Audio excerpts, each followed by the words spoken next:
Hello students, in this video we will discuss the maths questions which were there in 16th March shift 1 JEE mains paper. Let us see the first question that was there. तो हमारा जो first question है that is three distinct normals are drawn from the point A0 to the parabola y square is equal to 2x. Range of A क्या है ये मुझे बताना है.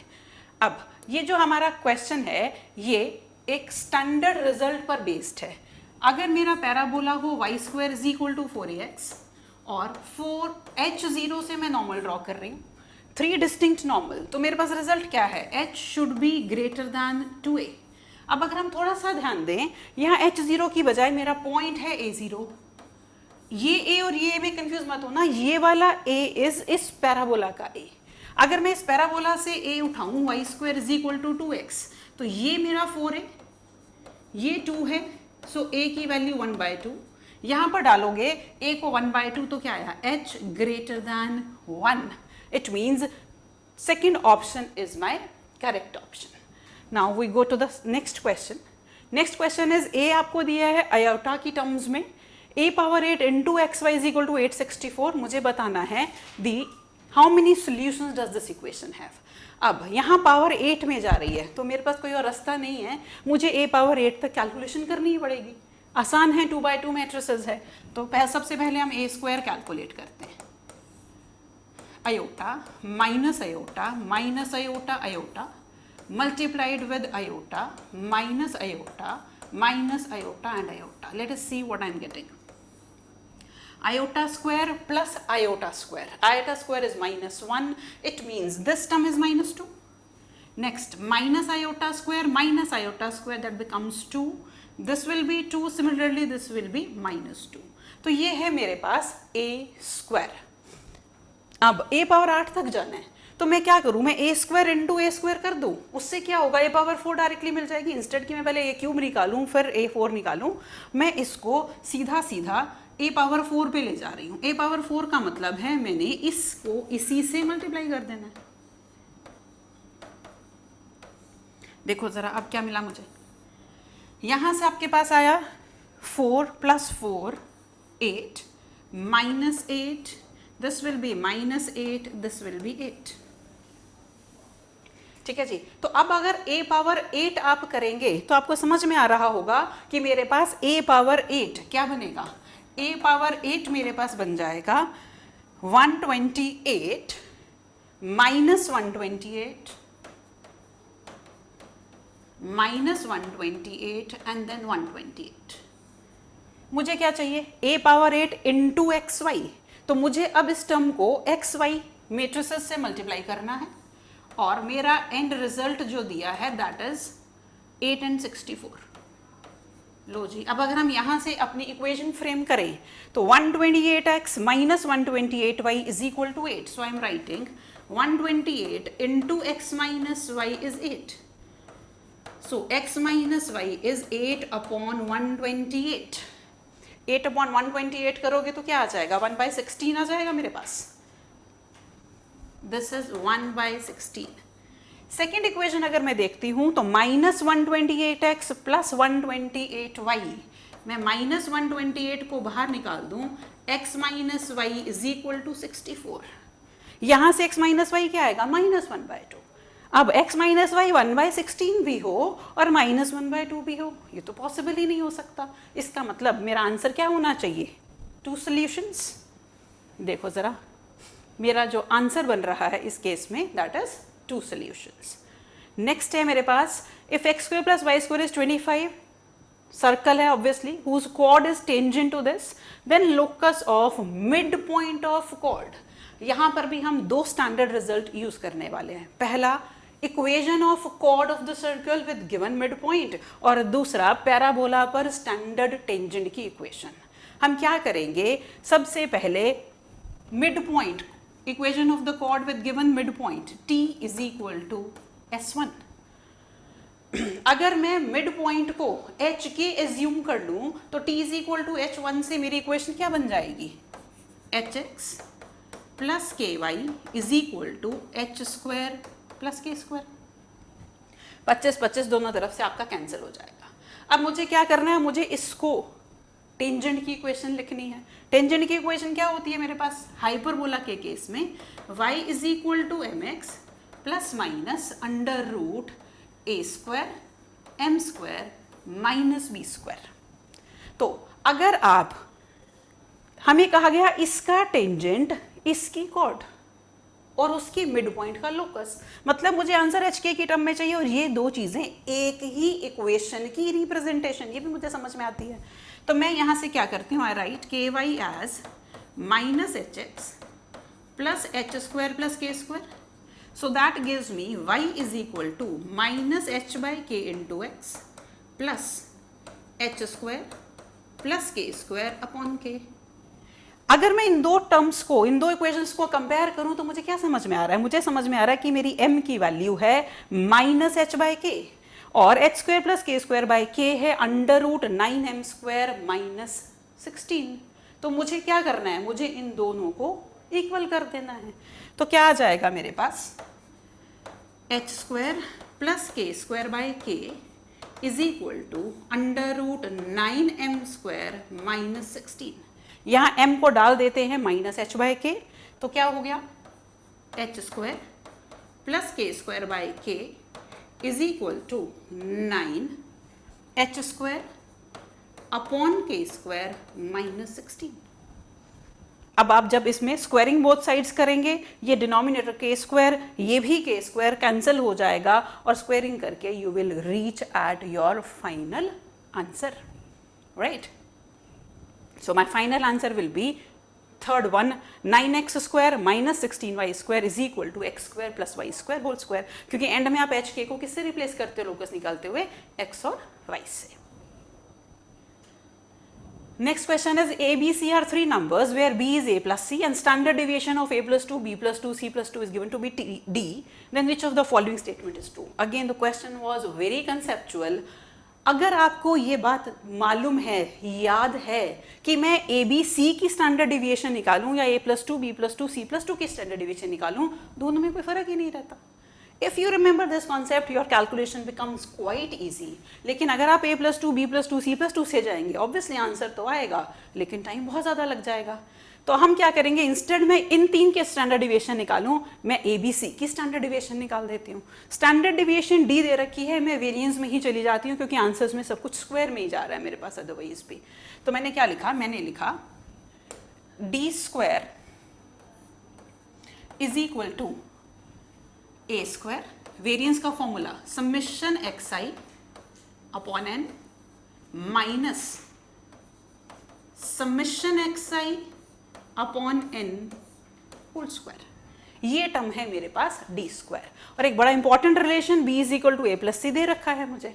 तो मैं क्या करती हूं, यहां पर ए प्लस सी को रिप्लेस कर दूं किससे, बी से। जब बी से रिप्लेस करोगे ये बन गया 2b। तो मेरे पास एक्सप्रेशन कैसे कन्वर्ट हुआ, d square is equal to a square plus b square plus c square upon 3। जब मैं यहाँ a प्लस सी को b डालूं तो 2b, दैट इज स्क्वायरिंग करने पर 4b स्क्वायर अपॉन 9। तो अब क्या करेंगे, सीधा सीधा बस एलसीएम ले लो। एलसीएम 9 है तो मेरे पास आ जाएगा 9d square is equal to 3a square plus 3b square plus 3c square minus 4b square. So मेरे पास फाइनली जो आंसर बनेगा that is going to be fourth one. सिर्फ अब एक स्टेप आपको एलसीएम लेने वाला करना बाकी है। Next question is which of the following is tautology. आपको मालूम है ऐसे क्वेश्चंस में आपके पास एक ही तरीका, क्या, you have to form the truth table for this. चलिए जी, फिर अब हम इसका ट्रुथ टेबल बनाते हैं। ट्रुथ टेबल बनाने के लिए हम क्या करेंगे, पहले हम फर्स्ट ऑप्शन का ट्रुथ टेबल बनाएंगे, देख लेते हैं वही टोटोलॉजी है या नहीं है, नहीं तो फिर बाकियों पे जाना पड़ेगा। लो जी, ये P ये Q, ये ट्रू ये ट्रू। सेकेंड कंडीशन हम ले लेते हैं ये फॉल्स ये ट्रू ये फॉल्स, और फिर दोनों फॉल्स। ऑप्शंस को देखते हुए दो चीजें मैं कैलकुलेट कर लूं, एक P कंजक्शन Q और दूसरा P कंडीशनल Q। फिर बाकी की चीजें मैं आराम से कैलकुलेट करती रहूंगी। कंजक्शन हमें मालूम है जब दोनों ट्रू तभी ट्रू रहता है, बाकी फॉल्स रहता है। सो ये ट्रू हुआ, ये फॉल्स हुआ, ये फॉल्स हुआ, ये फॉल्स। और कंडीशनल स्टेटमेंट मेरी सिर्फ और सिर्फ फॉल्स होगी यहाँ पर, जहां पर आपका कॉन्सिक्वेंस फॉल्स वहां पर फॉल्स, बाकी सब जगह ट्रू। सो TTFT। अब फर्स्ट ऑप्शन ही देखते हैं। अब मुझे किस दो में कंडीशनल लगाना है? इन दो में कंडीशनल लगाते हुए सिर्फ एक ही चीज में फॉल्स आपका बनता था, जब ये फॉल्स हो इधर ट्रू, ऐसी कोई कंडीशन ही नहीं आ रही मेरे पास। इसका मतलब अगर मैं करूं P conjunction Q conditional, P conditional Q, everything is becoming T, it means पहला ही ऑप्शन करेक्ट हो गया। So that becomes your answer. Next question says number of irrational terms and this is n, then which of the following is a factor of n minus 1? यहाँ पर question को थोड़ा सा twist, जैसे हम general करते हैं उससे थोड़ा सा ट्विस्ट दे दिया गया। जनरली क्वेश्चन पूछा जाता है how many rational terms are there. अब यहाँ कहा गया इर्रेशनल टर्म्स, तो मुझे क्या करना है? करना वही है अभी भी। मैं क्या करूंगी? नंबर ऑफ रैशनल टर्म्स निकालूंगी, टोटल में से माइनस कर देती हूँ तो इर्रेशनल टर्म्स आ जाएंगी। तो अब मुझे क्या करना है? सबसे पहला काम मुझे लिखना है general term. General term AP में TR+1 NCR 5 पावर 1/4 की power 60 minus R and 3 power 1/8 की पावर R। रैशनल टर्म्स का मतलब जितनी भी मेरी पावर्स बन रही हैं, एक बन रही है 60 माइनस R/4 और दूसरी R/8, दोनों को मैंने करना है रैशनल। अब पहली टर्म जो है उसको अगर मैं रैशनल करना चाहूं तो R क्या होना चाहिए? R should be multiple of 4। इस टर्म के लिए 5 पावर 60 माइनस R/4 में रैशनल बनाने के लिए R जाएगा 0, 4, 8, 60 तक। जबकि R पावर 8 को रैशनल करना है तो इसे 8 का मल्टीपल करना पड़ेगा, 8, 16 और जाएगा 56 तक। ठीक है बच्चों, अब मेरे को दोनों को ही रैशनल करना है तो दोनों में से कॉमन फैक्टर चाहिए, एक 4 का मल्टीपल, एक 8 का मल्टीपल। सो कॉमन किस में से मिलने वाला है? 8 का मल्टीपल। अब देखो 8 से 56 तक 7 टर्म्स और एक ये जीरो जनरली मिस आउट हो जाता है, इस बात का ध्यान रखना है आपने। So in all 8 rational terms, total terms power 60 है तो टोटल टर्म्स 61, 61 माइनस 8 53, that is the value of n minus 1 करोगे तो 52, किसका मल्टीपल? 26 का। So first is the correct answer. Now यहां पर लॉग को पूछ लिया गया है। जनरली हम कहते हैं मेंस में लॉग के क्वेश्चंस एक्सपेक्टेड नहीं होते, but this time you are getting it. आसान प्रॉपर्टीज, कोई मुश्किल प्रॉपर्टी नहीं है। सबसे पहले प्रॉपर्टी लगेगी log m plus log n, दोनों का बेस 10 है तो कोई दिक्कत की बात नहीं है। आई will right log m into x, base में 10 is equal to -1। I can write it as, ये log 10 इधर शिफ्ट कर दूं power -1, so I'll get sin x into cos x 1/10। ये रिजल्ट मेरे पास आ गया। दूसरा रिजल्ट है log of sin x plus cos x to the base 10 is half of log n to the base 10 minus 1। अब यहां base 10 है, मैं यहां पर क्या करती हूं, इसको log 10 to the base 10 लिख दूं। मेरे पास है log sin x plus cos x, ये 2 को भी इधर शिफ्ट कर रही हूं मैं, बेस 10 इज इक्वल टू, इसको लिखूंगी log n to the base 10 और 1 को लिखा log 10 to the base 10। ठीक है जी। अब मैं सिंप्लीफाई करूं तो मेरे पास आएगा sin x plus cos x whole square is equal to n/10। यहाँ log m माइनस log n की प्रॉपर्टी लगा दी और ये पावर को ऊपर चढ़ा दिया। दोनों बेस 10 पर थे तो जब आप e पावर पे रेज करोगे ये मिल जाएगा आपको। अब आप क्या करेंगे, इसको ओपन कर दो, ये बनेगा sign square x plus cos square x plus 2 sine x cos x. वो वैल्यू मेरे पास पड़ी है, sign square x plus cos square x 1 है और 2 साइन एक्स कॉस एक्स करोगे तो 2/10 is equal to n/10। LCM ले लो तो n की वैल्यू कितनी बन गई? 12 बन गई। So third is my correct answer. Next है मेरे पास, देखो जी मॉड का क्वेश्चन भी आ गया। जनरली डायरेक्टली मॉड पर भी मेंस में क्वेश्चन नहीं आया करता, but this time you are getting it again, easy one, not the difficult one. आपको मालूम है जब भी आपके पास दो टर्म्स आ जाएं एक्सप्रेशन में, दोनों में मॉड हो, तो हमें इंटरवल्स के हिसाब से अपने एक्सप्रेशन को ब्रेक करना पड़ता है। ठीक है जी। अब यहां पर जो ब्रेक लगेगा, ये टर्न होता है -4 पर, ये टर्न होता है 0 पर, ये हमें मालूम है। तो हमें क्या करना पड़ेगा, हमें डिफरेंट केसेस लेके चलना पड़ेगा। मैं पहला केस ले लेती हूँ। मेरे पास फर्स्ट है, first case I am taking x less than -4। देखो एक का टर्निंग पॉइंट -4 है, दूसरे का टर्निंग पॉइंट 0 है। मैं इसको थोड़ा सा नंबर लाइन पे प्लॉट करूंगी बेटर अंडरस्टैंडिंग के लिए। अब -4 से छोटा होने पर ये नेगेटिव है, और ये वाली टर्म मॉड x नेगेटिव होती है x 0 से छोटा होने पर। तो ऑब्वियसली 0 से छोटा और दूसरा -4 से छोटा, मैं तो -4 से छोटे पे जा रही हूं, तो ऑब्वियसली ये टर्म कैसे आएगी मेरी, नेगेटिव। इसका मतलब दोनों के दोनों मॉड नेगेटिव साइन के साथ खुलने वाले हैं। खोल लेते हैं। ये टर्म बन गई -x -3, और अगली टर्म बनेगी -x -4 इज इक्वल टू 6। एक एक केस लेकर के हम सिंप्लीफाई करके वहां से सॉल्यूशंस ढूंढते हैं अपने। लो जी, दोनों के नेगेटिव को बाहर कर देते हैं, वो बन जाएंगे पॉजिटिव। अगर हम दोनों के नेगेटिव को बाहर करके पॉजिटिव बनाएं तो मेरे पास क्या आएगा, x² + 7x + 12 is equal to 6। और यहां से जब आप इसको फर्दर सिंप्लीफाई करोगे तो क्या मिलेगा, x² + 7x + 6 is equal to 0। Factors कर लें तो क्या बने, x + 1 x + 6 is equal to 0। यहां से दो सॉल्यूशंस मिल रहे हैं, एक -1 और दूसरा -6। अब बहुत केयरफुल रहना है आपने, ये दो सॉल्यूशन तो आ गए, लेकिन मेरे ये कंडीशन कब मीट हो रही थी, जब x -4 से छोटा है। तो क्या -1 मेरी कंडीशन को मीट करेगा, नहीं कर सकता। इसका मतलब मुझे यहां से कितने सॉल्यूशन मिलेंगे, एक ही वैलिड सॉल्यूशन है। कौन से वाला, -6 वाला, -1 वाला वैलिड सॉल्यूशन बिल्कुल भी नहीं है। अब हम सेकंड केस पे चलते हैं।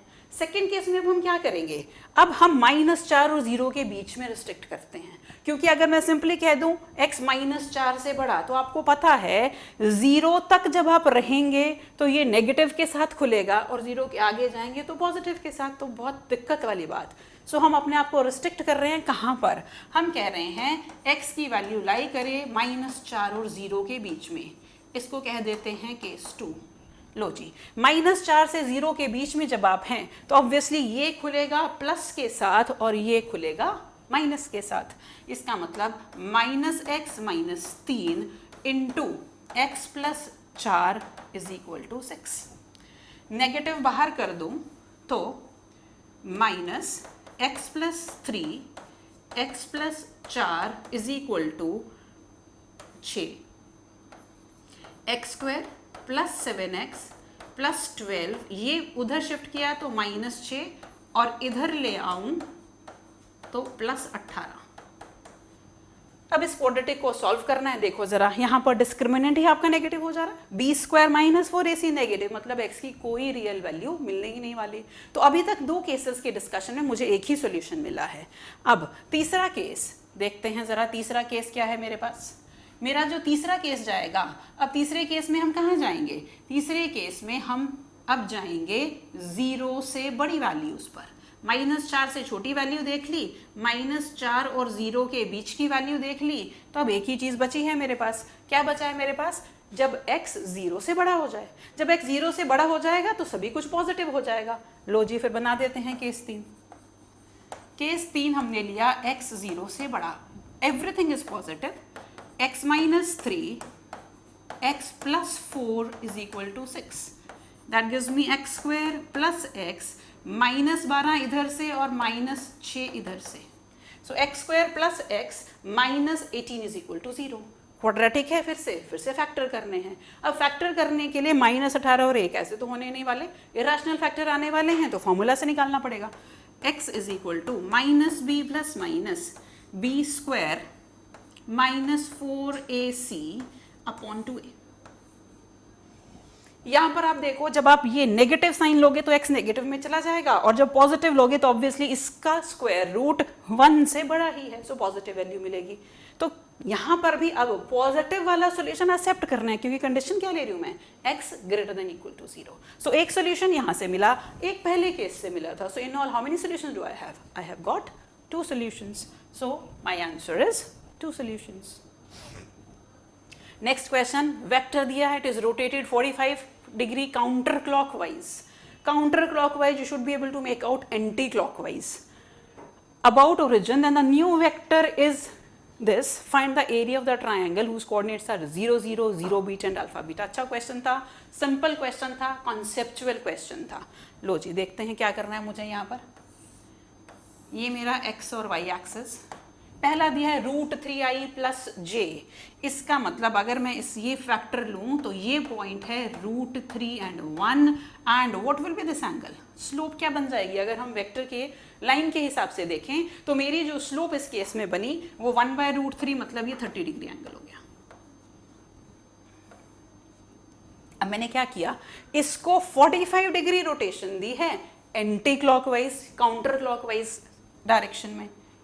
लो जी यहाँ पहुंच गए, ये है अल्फा आयोटा बीटा जे, इसका मतलब ये पॉइंट हुआ अल्फा बीटा।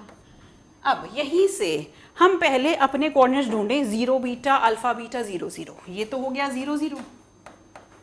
मैं यहां से अगर परपेंडिकुलर ड्रॉप कर दूं तो ये बीटा 0 बीटा पॉइंट हुआ, और ये अल्फा बीटा, मतलब मुझे इस ट्राइंगल का एरिया चाहिए। अब ये ट्राइंगल आपका राइट एंगल ट्राइंगल दिख रहा है।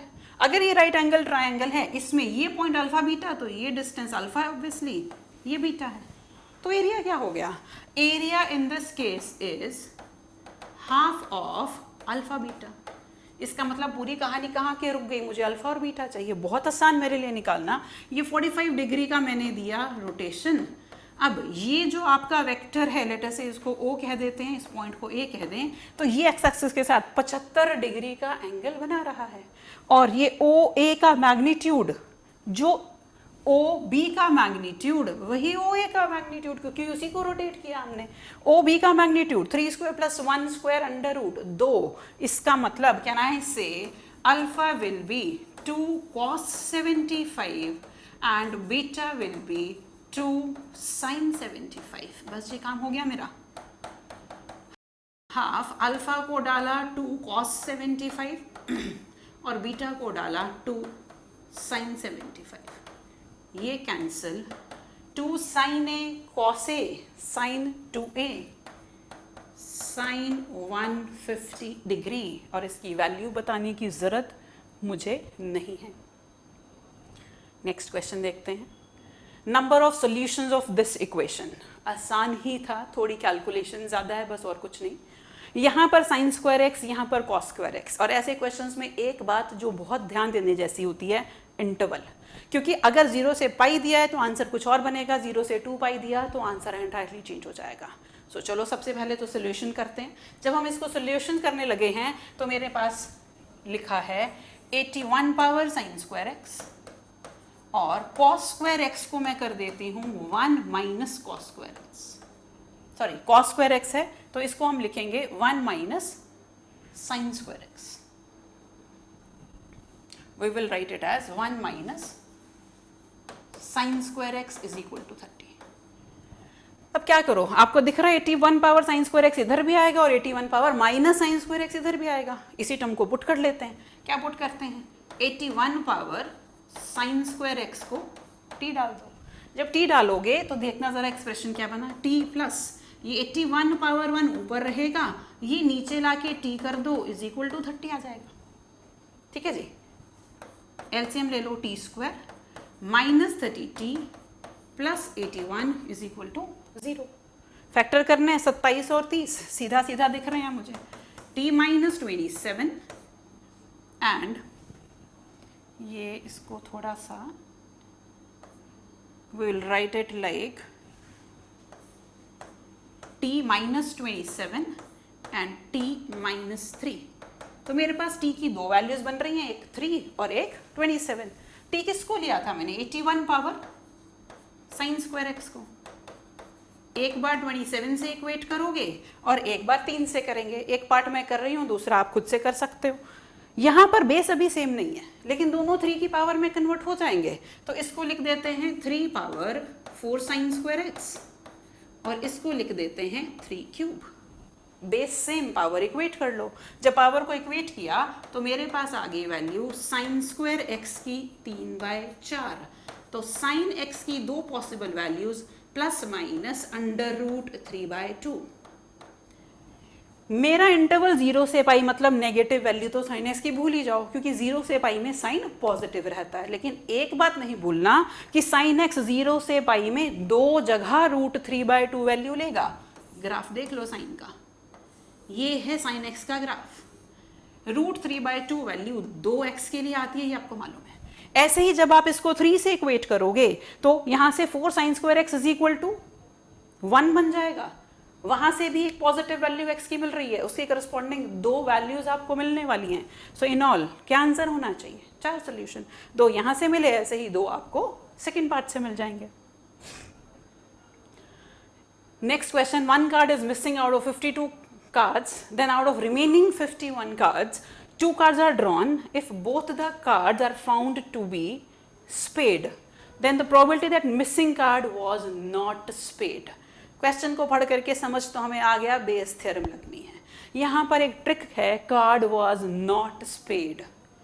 जनरली जो क्वेश्चन क्लासेस में करवाए जाते हैं वहाँ पर मिसिंग कार्ड वॉज स्पेड के साथ किया जाता है, नॉट स्पेड के साथ जनरली नहीं करते।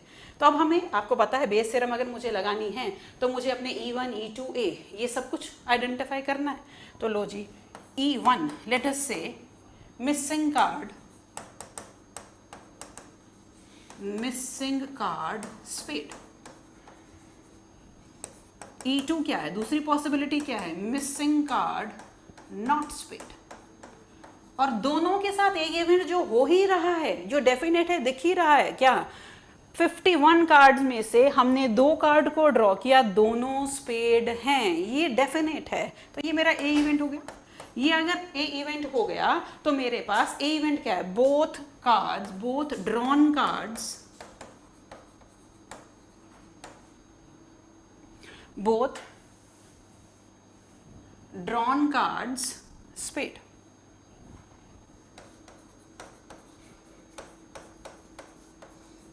बेस थ्योरम लगाना है आपने, E1, E2, A आइडेंटिफाई कर लिया, आपका 60% काम हो गया। अब आपको क्या देखना है, आपको E2 by A चाहिए या E1 by A चाहिए? मुझे क्या चाहिए था, नॉट स्पेड। नॉट स्पेड का मतलब मैंने E2 लिया हुआ है, तो मुझे क्या चाहिए, E2 by A। और फॉर्मूला क्या बनता है PE2 by A का? फॉर्मूला रहेगा PE2 PA by E2 divide by PE2 PA by E2 plus PE1 PA by E1। Denominator में जितने भी पॉसिबल इवेंट्स होते हैं सारे के सारे मेरे पास आते हैं। अब एक एक टर्म को उठाते जाओ, प्रोबेबिलिटीज देखते जाओ, फॉर्मूला में डालेंगे, आंसर निकल के आ जाएगा हमारे पास। PE2 का मतलब क्या है, मिसिंग कार्ड नॉट स्पेड। जो कार्ड मिस हुआ वो स्पेड नहीं था, मतलब बाकी बच्चों में से कुछ था। 13 स्पेड कार्ड, तो नॉन स्पेड कितने हुए, 39। अगर 39 हुए तो मैं यहाँ वैल्यूज लिख दे रही हूँ। PE2 क्या हो गया, बाकी बचे 39 कार्ड्स में से टोटल 52 थे, उन 39 upon 52, this is probability of missing card not spade. अब A by E2, जब भी कंडीशनल प्रोबेबिलिटी करते हो, जो A E2 हैं उन्हें एक बार बोल के देखा करो, वहीं से क्लैरिटी आती है। A means I want probability that both drawn cards are spade while missing card is not spade. इसका मतलब जो 51 कार्ड्स मेरे पास बचे हैं उसमें से मिसिंग कार्ड नॉट स्पेड, मतलब उसमें कितने कार्ड पड़े हैं स्पेड के, उसमें 13 स्पेड के कार्ड पड़े हैं, उनमें से 2 मुझे निकालने हैं। तो क्या हो जाएगा, A by E2 will be 13C2 और डिनोमिनेटर में 51C2। क्यों 51C2? क्योंकि एक कार्ड तो मिस हो गया। टोटल 52 कार्ड्स नहीं, अब मेरे पास 51 कार्ड्स हैं। सो PA by E2 not E1, A by E2 ये है मेरा a बाय E2। सिमिलरली हम बात करते हैं PE1 की। E1 का मतलब मिसिंग कार्ड स्पेड। कितने स्पेड के कार्ड? 13। सो ये क्या हो गया अब 13/52 PE1 13/52 और A बाई E2 का मतलब बोथ ड्रॉन कार्ड स्पेड, जबकि मिस हुआ कार्ड स्पेड। मतलब अब स्पेड के कितने कार्ड पड़े हैं? 12 पड़े हैं। 12 पड़े हैं तो 12C2 अपॉन 51C2। अब आपका काम सिर्फ क्या है, वैल्यूज मिल गई सारी, यहाँ पर डालेंगे, कैलकुलेशन करेंगे और आंसर जो बन रहा है दैट इज 39/50। जितने भी मैथ्स के पेपर अभी आ रहे हैं सारे के सारे बहुत लंबी कैलकुलेशंस डिमांड करते हैं। सो मैंने जैसे बीच में छोड़ा, you are not suppose to leave the calculation part, you are suppose to do it till the end, right. चलिए जी, अगला question, find the value of summation r goes from 1 to infinity tan inverse of this। Again a very good question. Generally ये जो sequence है इस पर question mains में नहीं पूछा जाता, एडवांस में पूछा जाता है, और जो क्वेश्चन पूछा भी गया है वो बहुत ट्रिकी है, बहुत कैलकुलेशंस यहाँ पर और दिमाग की एप्लीकेशन आपको चाहिए रहेगी, एक बात। दूसरा, जैसे पिछले क्वेश्चन में मैंने कुछ कैलकुलेशन पार्ट छोड़ दिया, जब आप प्रैक्टिस करेंगे क्वेश्चंस को तो आपने वो कैलकुलेशन पार्ट छोड़ना नहीं है, क्योंकि मेंस में आजकल बहुत लेंदी कैलकुलेशंस आ रही हैं और अगर आप छोड़ेंगे तो वहाँ जाकर के करना उतना ही आपके लिए मुश्किल हो जाएगा। चलिए जी, शुरुआत करते हैं। ऐसे क्वेश्चंस में जनरली जो ये अंदर फॉर्मूला बनता है वो आपकी फॉर्म कौन सी बनती है, tan inverse of x minus y upon 1 plus x y, ये फॉर्म हमारी जाती है। फिर ये बन जाता है tan inverse x minus tan inverse y, और जब हम इसमें वैल्यूज 1 से इन्फिनिटी तक डालते हैं तो एक एक टर्म कोई कटती रहती है, 2 टर्म्स हमारे पास लास्ट में बच जाती हैं। So this is the process how we deal with such kind of questions. तो सबसे पहली बात, यहाँ 1 है ही नहीं, ऊपर x माइनस वाई की फॉर्म क्रिएट करनी है, तो सारा कुछ ऐसा जहां पर बहुत आपको थॉट प्रोसेस यहाँ पर डालना पड़ेगा। तो लेट अस सी हम इसको कैसे स्टार्ट करेंगे क्वेश्चन को। इस क्वेश्चन में सबसे पहली चीज जो मैं करूंगी दैट इज, मेरे पास एक्सप्रेशन है tan इनवर्स ऑफ, ये है 6 पावर r, मैं इसके साथ लिख रही हूँ 3 माइनस 2। 3 माइनस 2 इज 1, और आपको मालूम है 6 पावर r को जब आप 1 से मल्टीप्लाई कर रहे हो तो उसमें कोई इम्पैक्ट आता नहीं है। यहाँ पर है 2 raise to power 2r plus 1 plus 3 raise to power 2r plus 1। ये 3 माइनस 2 क्यों किया? क्योंकि मुझे ऊपर x माइनस वाई की फॉर्म क्रिएट करनी है। अब देखो नेक्स्ट स्टेप में मैंने क्या किया, tan inverse of 6 power r into 3 minus 6 power r into 2 upon 2 raise to power 2r plus 1 plus 3 raise to power 2r plus 1। अब हम क्या करें, हम इसको लिख दें 2 power r into 3 power r।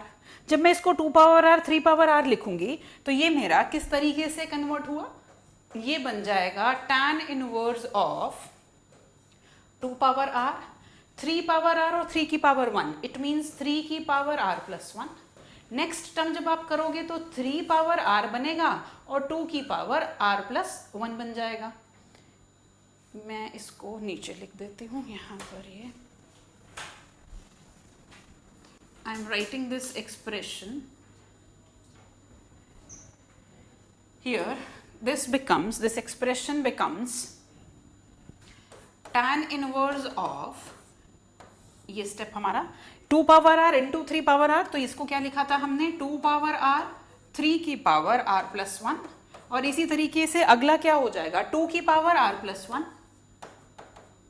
Into 3 power r। Denominator में है 2 की पावर 2r प्लस 1 प्लस 3 की पावर 2r प्लस 1। अब देखो, अगर मुझे tan inverse x minus y upon 1 plus x y create करना है, मुझे डिनोमिनेटर में चाहिए 1 प्लस एक्स वाई। फॉर्मेट में जाने के लिए अब हम क्या करें, 1 बनाना है मुझे डिनोमिनेटर में, कहाँ पर भला, यहाँ पर। तो मैं क्या करती हूँ, मैं ऊपर नीचे 2 raise to power 2r plus 1 से डिविजन कर दूँ। देखो क्या बन जाएगा, ये tan inverse of 2 power r 3 power r plus 1 divide by 2 की power 2r plus 1 minus 2 power r plus 1 3 power r divide by 2 raise to power 2r plus 1 and whole divided by 1 plus 3/2 whole power 2r plus 1. This is what I am going to get. इसको देखो, ये क्या बन गया, u पर power r, नीचे 2r plus 1, नीचे ही ले आऊं तो r plus 1 पावर हो गई, और यहां पर देखो तो पावर r हो गई. सो अल्टीमेटली मुझे क्या मिला, मुझे मिला tan इनवर्स ऑफ 3/2 की पावर r plus 1 माइनस 3/2 की पावर r, और नीचे भी मैं इसको ब्रेक करके लिख सकती हूँ 3/2 power r, 3/2 power r plus 1. So form बन गई tan inverse of x minus y upon 1 plus xy. I will write it as, using my formula, I am going to write it as tan inverse of, I will write tan inverse of 3/2 power r plus 1 minus tan inverse of, I am writing this term here, minus tan inverse of 3/2 raised to power r. और पूरे की हो रही है summation, r जा रहा है 1 से इंफिनिटी में. जब आप यहाँ पर अब r की वैल्यूज पुट करेंगे 1, 2, 3 so on and so fourth, तो क्या होगा, यहाँ पर जब r को 1 डालेंगे तो ये स्क्वायर पावर में जाएगा, ये 1 पावर में आएगा. जब 2 डालेंगे तो ये 3 और ये 2, पहली बार में 2 पावर पॉजिटिव के साथ आई थी, अभी नेगेटिव के साथ आएगी. तो इस तरह से आपकी टर्म्स कटती जाएंगी और in the end you shall be left with only π/2 minus tan inverse of 3/2. ठीक है जी, और π/2 minus tan inverse 3/2 can be written as cot inverse 3/2. So my answer in this case is first one, cot inverse 3/2. Next question, f of x दिया है, g of x दिया है, number of point of non differentiability of f of g. अब यहां पर देखो, F of x और जी of x दोनों की दो दो डेफिनेशंस, तो f of g of x लिखना भी आपको एफर्ट वाला काम, थोड़ा टाइम कंज्यूमिंग काम है, मुश्किल तो I won't say but time consuming है. देखो जी, f of g of x का मतलब क्या है, जहां जहां एफ फंक्शन में एक्स है उसको जी ऑफ एक्स डाल दो, डाल देते हैं जी. G of x plus 2, g of x is less than is equal to 0 and g of x का square g of x greater than 0. लेकिन अब दिक्कत क्या है, g of x की दो डेफिनेशन है, मुझे नहीं पता कौन सी कहाँ जाएगी, तो मुझे क्या करना रहता है, एक बार दोनों जगह ये डेफिनेशन विद दिस कंडीशन, फिर ये विद दिस कंडीशन. देखो जरा क्या बन जाएगा, f of g of x is going to be, g of x डाला मैंने 3x माइनस 2, ये प्लस 2 पड़ा ही है, यहां पर डाला 3x minus 2 less than is equal to 0, और साथ में कंडीशन x 1 से बड़ा. Conditions are very very important. Same definition यहां पर डालूं तो क्या बन जाएगा, 3x minus 2 whole square, 3x minus 2 greater than 0, और g की डेफिनेशन x ग्रेटर देन 1 के लिए वैलिड है. अब मुझे क्या करना है, अब इंस्टेड ऑफ 3x माइनस 2 मुझे x क्यूब डालना है. देखते हैं जरा, जब हम x क्यूब डालें तो ये क्या बनेगा, x cube plus 2, x cube 0 से छोटा और x 1 से छोटा. अगली डेफिनेशन के लिए क्या बन जाएगा, ये यहां पर अगर मैं डालूं तो ये बन गया x पावर 6, और फिर से मेरे पास आएगा x क्यूब 0 से बड़ा, x 1 से छोटा. अब मुझे देखना इन चार में से कौन सी वाली डेफिनेशन मेरी वैलिड है, कौन सी नहीं है. वैलिडिटी यहां से समझ में आएगी कंडीशन से. यहां हमने कहा, देखो जरा ध्यान से, x छोटा है 2/3 से, और यहां कह रहे हैं 1 से बड़ा. ये 2/3, ये 1 से बड़ा, 2/3 से छोटा. भैया कोई ऐसी x की वैल्यू नहीं हो सकती जो दोनों को एक साथ सेटिस्फाई कर दे, मतलब ये डेफिनेशन तो वैलिड है ही नहीं. अगली देखते हैं, यहां हम कह रहे हैं x 2/3 से बड़ा और 1 से भी बड़ा. अगर ये 2/3 से बड़ा है और 1 से बड़ा है तो कॉमन पार्ट क्या हुआ, x 1 से बड़ा. इसका मतलब एक डेफिनेशन मुझे मिल गई. क्या मिली, f of g of x की फाइनल डेफिनेशन की हम बात करें तो एक डेफिनेशन मुझे क्या मिल रही है, मुझे मिल रही है 3x माइनस 2 होल स्क्वायर. कब, जब x 1 से बड़ा है. अगली डेफिनेशन की बात करते हैं. अगली डेफिनेशन क्या है मेरे पास, x क्यूब प्लस 2, x 0 से छोटा, x 1 से छोटा, दोनों को कंबाइन करो तो क्या कंडीशन, x 0 से छोटा। तो दूसरी मुझे कंडीशन मिली x³ + 2 जब x 0 से छोटा है। अगला x⁻6 x 0 से बड़ा और 1 से छोटा, 0 से बड़ा लेट अस से ये मेरी 0 से बड़ा 1 से छोटा, तो रीजन क्या बना 0 और 1 के बीच में। तो x⁻6 क्या डेफिनेशन दे रहा है, जब x लाई कर रहा है 0 और 1 के बीच में।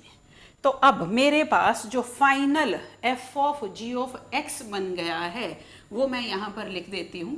वो मेरा जो फाइनल f(g) बना, दैट गोज समथिंग, सॉरी, जो मेरे पास फाइनल बनेगा that will be somewhat like this. Definition मेरे पास आ गई है फाइनल, और आप ये भी देख रहे हो जो फाइनल डेफिनेशन में मेरे पास ब्रेक्स आ रहे हैं वो कहाँ पे आ रहे हैं, वो 0 और 1 पे आ रहे हैं। और मुझे ये भी पता है जहां जहां पर ब्रेक आता है वहीं वहीं पर कंटिन्यूटी और डिफरेंशिएबिलिटी चेक करी जाती है। मुझे नॉन डिफरेंशिएबिलिटी के पॉइंट्स चाहिए। मैं अपनी डेफिनेशन को एक बार दोबारा से लिखूंगी क्योंकि मेरे इंटरवल्स जो हैं वो कुछ ऊपर नीचे। सबसे पहले ऊपर डेफिनेशन x < 0 वाली लिख दे, एक सीक्वेंस में लिखें तो अंडरस्टैंड बेटर कर पाओगे। फिर 0 और 1 के बीच में मेरे पास जा रहा है ये, और 1 से बड़ा होने पर 3x - 2 होल स्क्वायर। अब सबसे पहले देखो 0 पर, जब आप 0 पर यहाँ वैल्यू डाल रहे हो, ये 2 और ये 0, मतलब कंटिन्यूस ही नहीं है 0 पर। अब अगर ये कंटिन्यूस नहीं है 0 पर तो ऑब्वियसली डिफरेंशिएबल भी नहीं होगा। अब अगला जो मेरे पास पॉइंट है वो 1 पर अगर मैं चेक करूं तो इसका डिफरेंशियल मैं यहाँ लिख रही हूँ f'(g)। लास्ट की 2 टर्म्स के लिए लिखते हैं क्योंकि यहाँ तो डिफरेंशिएबिलिटी चेक करने का कोई बेनिफिट नहीं है मुझे। 6x⁻5 this will be 2 times 3x - 2 × 3। 1 पर जब आप यहाँ पर डालेंगे तो ये भी 6 और ये भी 6, मतलब डिफरेंशिएबल हो गया मेरे पास। तो 2 पॉसिबिलिटीज में से एक पर डिफरेंशिएबल है, दूसरे पर नहीं है। सो मेरा आंसर हुआ फर्स्ट वन। फिर हमें ये एक्सप्रेशन दिया f(x) का, और मुझे पूछा गया values of a for which critical point exist. अब क्रिटिकल पॉइंट्स क्या होते हैं? क्रिटिकल पॉइंट्स वो होते हैं जहां पर मेरा फंक्शन 0 हो जाए, फंक्शन अनडिफाइंड हो जाए, या तो फिर डेरिवेटिव 0 हो जाए। अब फंक्शन को 0 या वो सब कुछ तो यहाँ पॉसिबिलिटी कोई दिख नहीं रही, सो हम सिंपल क्या करेंगे, डेरिवेटिव निकालते हैं। और डेरिवेटिव निकालने से पहले इस एक्सप्रेशन को थोड़ा सा सिंप्लीफाई करेंगे। तो पहले f(x) को सिंप्लीफाई करते हैं, फिर निकालेंगे 4a - 3 into x + ln 5, rated like this, plus 2 times a - 7। cot x/2 को मैंने लिखा cos x/2 upon sin x/2, और साथ में है sin स्क्वायर x/2। ये एक sin से कट जाएगा, ये 2 sin x/2 cos x/2 will give me sin x। तो इसका मतलब ये हुआ कि मेरे पास जो f(x) का एक्सप्रेशन बन जाएगा वो क्या बनेगा, f(x) का एक्सप्रेशन बन गया 4a - 3 into x + ln 5 plus a - 7 into sine x। Derivative कर देते हैं। 4a - 3 ये तो 1 ही हो जाएगा, ये क्या हो जाएगा a - 7 into cos x। Critical point के लिए इसको होना होगा 0, और जब ये 0 हुआ तो cos x की वैल्यू आ गई 3 - 4a अपॉन a - 7। अब हमें मालूम है cos x की वैल्यू रिस्ट्रिक्टेड है, उसी रिस्ट्रिक्शन से मुझे a की रिस्ट्रिक्शन मिलेगी। क्या रिस्ट्रिक्शन डालूं मैं इस पर, मेरी जो रिस्ट्रिक्शन हुई that is 3 - 4a upon a - 7 < 1। अब क्या करना पड़ेगा आपको, इन दोनों इनइक्वालिटीज को सेपरेटली सॉल्व करोगे और उनका कॉमन जो सॉल्यूशन बनेगा that is going to be my answer. मैं ये इनइक्वालिटी पूरी सॉल्व नहीं कर रही हूँ, मैं सिर्फ आपको एक पॉइंट जो इसमें इंपॉर्टेंट है that I am going to tell you, and that is कि दो इनइक्वालिटीज जो बन रही हैं वो एक साथ सेटिस्फाई होनी है। इसका मतलब जो फाइनल दोनों से सॉल्यूशन निकालोगे उसकी इंटरसेक्शन करनी पड़ेगी आपको। देखो जरा, एक है -1 less than is equal to 3 - 4a upon a - 7। I am writing here and quite important, 3 - 4a upon a - 7 less than is equal to 1। और आपको ये भी मालूम है कि क्रॉस मल्टीप्लिकेशन नहीं करी जाती इनइक्वालिटीज में, तो आप इसको इधर शिफ्ट करोगे, एलसीएम लोगे and then wave curve method से सिंप्लीफिकेशन करेंगे। आंसर मेरा बन रहा है third one in this case. Next है हमारे पास एफ ऑफ एक्स एक्सप्रेशन दिया है, then f of x is equal to 0। कितनी डिस्टिंक्ट रूट्स, देखने में क्वेश्चन थोड़ा खतरनाक दिख रहा है लेकिन है नहीं। कंडीशन जो दी है ये इंपॉर्टेंट पार्ट प्ले कर रही है। A i is less than a i plus 1। पहले एक्सप्रेशन क्रिएट करते हैं, क्या बन रहा है? एफ ऑफ एक्स बनेगा x माइनस ए वन इंटू एक्स माइनस ए टू इंटू एक्स माइनस ए थ्री। ये जो साइन, ये मल्टीप्लीकेशन का, ये साइन एडिशन का, प्लस ए वन प्लस ए टू प्लस ए थ्री माइनस 3x। ठीक है जी। A1 मैं यहां से कंडीशन लिख लूं, A1 छोटा है A2 से और A2 छोटा है A3 से। I को 1 2 3 डालो तो ये कंडीशन निकल के आई। अब मैं क्या करती हूं, मैं यहां पर देखो सब कुछ A1 A2 A3 की टर्म्स में है, तो मेरे पास और कोई तरीका नहीं, मैं चेक करती हूं f of A1। f of A1 से ये 0 हो गया, ये क्या बना? A1 plus A2 plus A3 minus 3A1। अब ये 3 टाइम्स A1 है, ये एक A1 और A2 A3 बड़े हैं A1 से। इसका मतलब क्या हुआ, मेरे पास ये जो वैल्यू आएगी, अगर मैं यहां पर एक A1 इससे कैंसिल कर दो, -2 A2 बचा, I write A2 minus A1 plus A3 minus A1। तो आपको क्या समझ में आता है, ये जो मेरी वैल्यू बनेगी ये कैसे बनेगी? ये पॉजिटिव बनेगी कि नेगेटिव बनेगी? A1 जो है वो बड़ा है आपके पास, तो f ऑफ A1 कैसा बनेगा? ऑब्वियसली पॉजिटिव बन जाएगा। ये इसके कंपैरिजन में बड़ा, ये इसके कंपैरिजन में बड़ा। लेकिन अगर आप f ऑफ A3 निकालते हो तो देखो क्या होगा, ये फिर से 0 हुआ, A1 plus A2 plus A3 minus 3A3, quite obvious. अब ये 3 टाइम्स A3 है, ये A1 A2 A3 से छोटे हैं, तो ऑब्वियसली यहां से क्या मिलेगा? नेगेटिव वैल्यू मिलेगी। इसका मतलब एक रूट A1 और A3 के बीच में लाई कर रही है मेरी, और क्यूबिक इक्वेशन है, तो यहां पर मेरे पास क्या बन जाएगा? मेरा answer is going to be 3 distinct real roots. So that's all for today. We have discussed all the questions and I hope you have understood all the solutions. And one thing more, you have seen how lengthy are the calculations which are coming in your JEE Mains exams. So आपको थोड़ा सा ज़्यादा effort डालना पड़ेगा questions की calculation part पर। Stay motivated, prepare well for your April attempt. आपके पास time भी है तो आप अच्छे से इसको आप प्रिपेयर कर पाएंगे। Okay students, thank you.